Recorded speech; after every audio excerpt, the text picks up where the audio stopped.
Hanvon is a strange company that focuses on unconventional things like large screen devices with no capacitive touch, units that sometimes have 9 buttons, and the only company to date to actually package and properly sell NFC luggage tags. They certainly do a lot of things. One thing they don't do, consistently that is e-readers. Until now.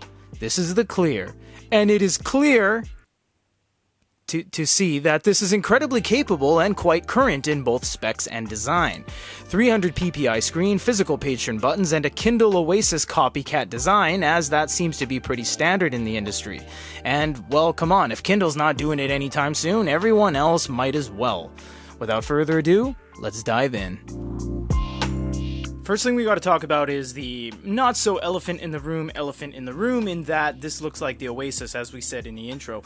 Amazon hasn't done anything on the Oasis in nearly 6 years, so everyone else, come on, it's free game. It does have that asymmetrical design with a bump at the back, like so, that tapers off into a very thin experience. You have a power button at the top that's very nicely sunken in. You got USB-C, you got a speaker, and you have a forward back, and you have a back button, so page forward, page back, or left and right, and then a home/back step-by-step button. This thing is very nicely constructed, it's very tight, but there is a downside. Not so much in terms of the build, but in terms of the UI.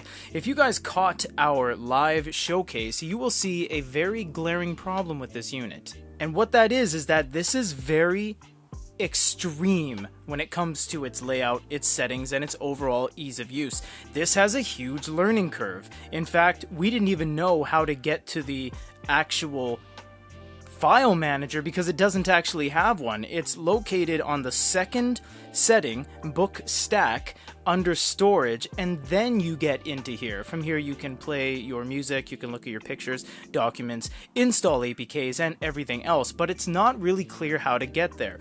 Either way, let's take a look at it. So on the bottom you have book rack, book stack, application, and settings. Application is where all your apps are going to be. Yes, you can sideload in applications on this. You can have installed apps and regular system apps. You can see we have PDF Reader Pro just as a placeholder tester.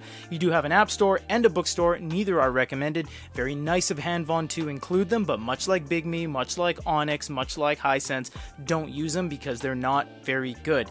In fact, they go a little bit extreme on this. If you go to the book stack and you go to library, they preload gigs of books on here, tons of books. There are a lot of books on here. For an example, if you go to storage and you go over to document, there's 2.89 gigabytes, 165 pages of ebooks on this thing. So it is absolutely stacked to the brim when it comes to giving you content, but it's all Chinese. Can you sideload in your own books? Absolutely, and we've done that here. This is A Christmas Carol. It's a completely royalty-free kind of Project Gutenberg type of book, and it's a good way to check everything out. Now, you do have the page turn buttons, and you can use the capacitive touch as well, so either one of those is perfectly fine. You can tap in the middle and change everything from the display to refresh, to contrast, and to listen.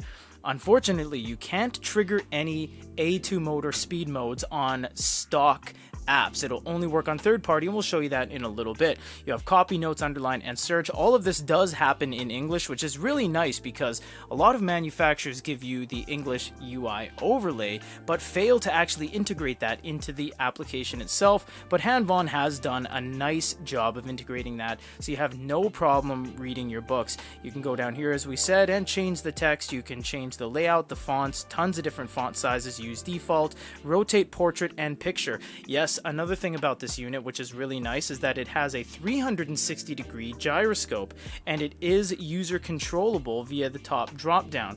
If you go to the top drop down, you will see that you can change all of that, including the rotation, and you can lock it if you wish as well. So it's very nice how they give you that, and that it is quite easy in terms of changing it from portrait to landscape.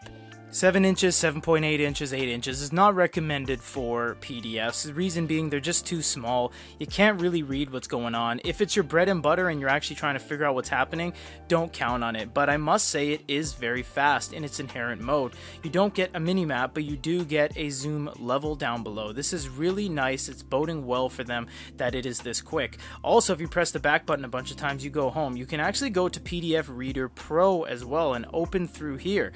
Why you want to do that and not use the stock experience is for the speed modes.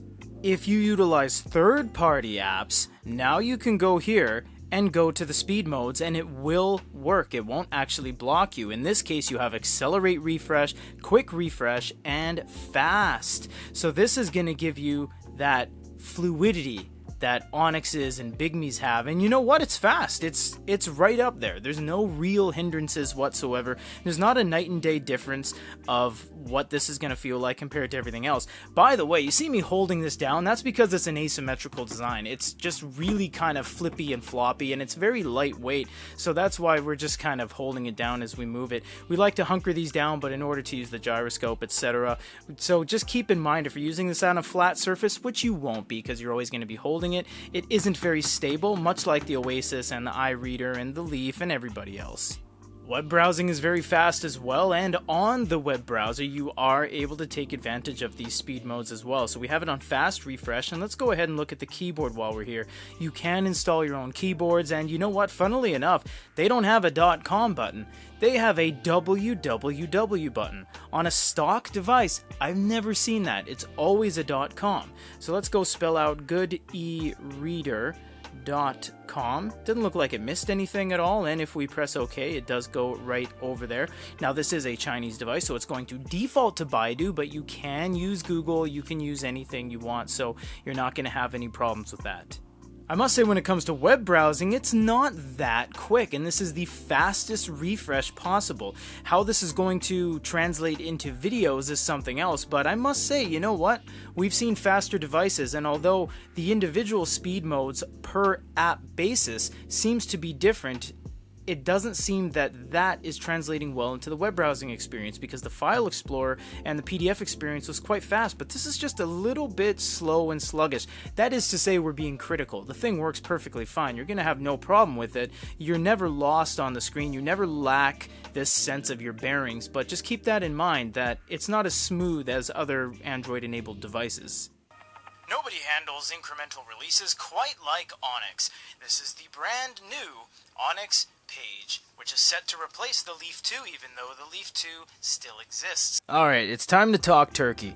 I never like these presets. I don't know why they're there. They're just some arbitrary setup parameters, and it just says daytime, nightlight, and it just doesn't make any sense. I just want the bars, because you can't change those. They're set in a way. That out of the way, the cold light, it's not bad, but I must say, this is an e-reader where we've seen it this dim. Haven't seen it this dim in a while, actually. It's not very bright at all. It's not illuminating quite nearly to any extent as we've seen before. You do have a warm light as well, which is quite nice. It's not even that orange. They're really playing it safe with this. Honestly, light intensity and overall color range, they're very safe with their choices. That's not very blue, this is not very orange, and overall it's not very bright. It's just kind of a little bit of a shock. E-reader glow lights have been pretty standardized for the past, say, 6 years, so to see something that kind of goes outside of the norm in not a positive way or negative way, just kind of different, is not alarming, but it's just a little bit of a surprise. A 300 ppi screen, physical page turn buttons including a back button, and onboard audio makes this thing honestly pretty usable across the board. However, a huge learning curve is required, so much to just start this thing. There's no English support outside of the language itself, and it feels like a sloppily put together UI despite having an amazing build quality and competent performance. This thing has speed modes, a gyroscope, and basically let's just say it looks like the Oasis. And to the point, who really cares? The Oasis seems to be dead in the water anyways, so everyone else might as well get on board. Out of the box, this thing doesn't really do anything groundbreaking, but it's a good all-arounder from an amazing company. For goodereader.com, This is Peter.